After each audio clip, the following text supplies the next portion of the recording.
To my fellow African diaspora, a very good day to all of you. My name is Ambassador Arikana Chihombori Quao.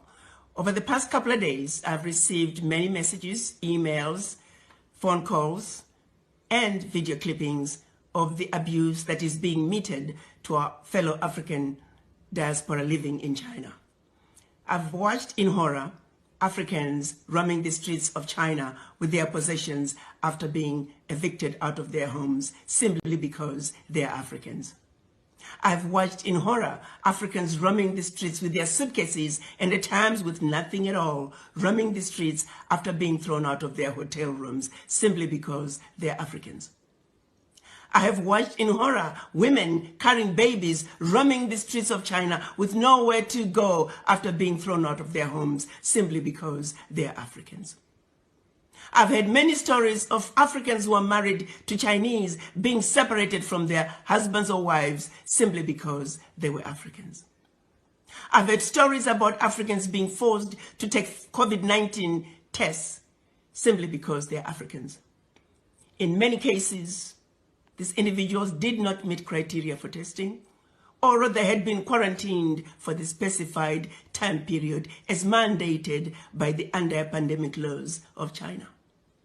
Not once have I heard any complaints of any African disobeying the anti-pandemic laws of China. Why is it then that Africans are being singled out and mistreated? This situation is not acceptable. It is wrong, and it will not be tolerated. To President Xi, I say, while you have enjoyed good relationships with all the African leaders, it is precisely because of that that you should do the right thing. You are sitting in the big boy's chair, and we are asking you to make the big boy decisions. We're counting on you to make sure that the Africans that are roaming the streets and have been evicted from their homes be allowed to go back home. We're also asking you to make sure the Africans who are roaming the streets because they have been thrown out of their hotel rooms be allowed to go back to their hotel rooms. As we speak, President Xi, may I remind you that we have over 10 million Chinese residing in Africa where we have welcomed them with open arms. We have allowed the Chinese to establish themselves to marry Africans and live happily ever after in our Africa. Why can't Africans be awarded the same welcome that we have given to millions of your citizens?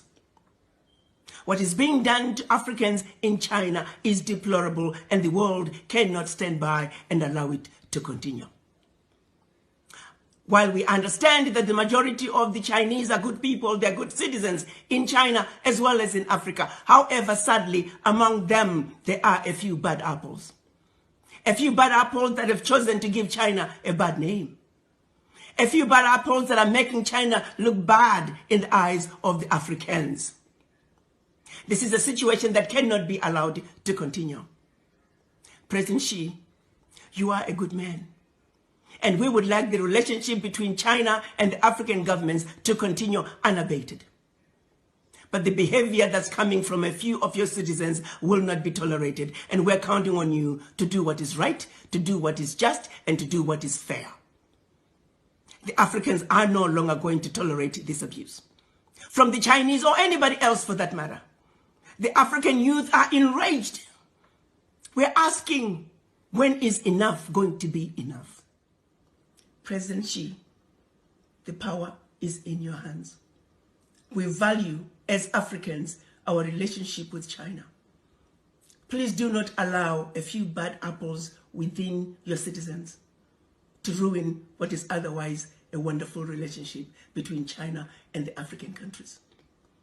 As a united citizens, as a united African citizens in the diaspora, we are asking you, President Xi, to do what is right, to do what is just, and to do what is fair. The children of Africa are saying, enough is enough. The abuse of Africans at home and abroad, be it in China or on the continent, has got to stop. You may not be aware of some of these abuses, but as a united African citizenry in the diaspora, we hope you will receive our message in the spirit with which it is being delivered to you. You are a good man, President Xi. We trust you will do the right thing. I thank you.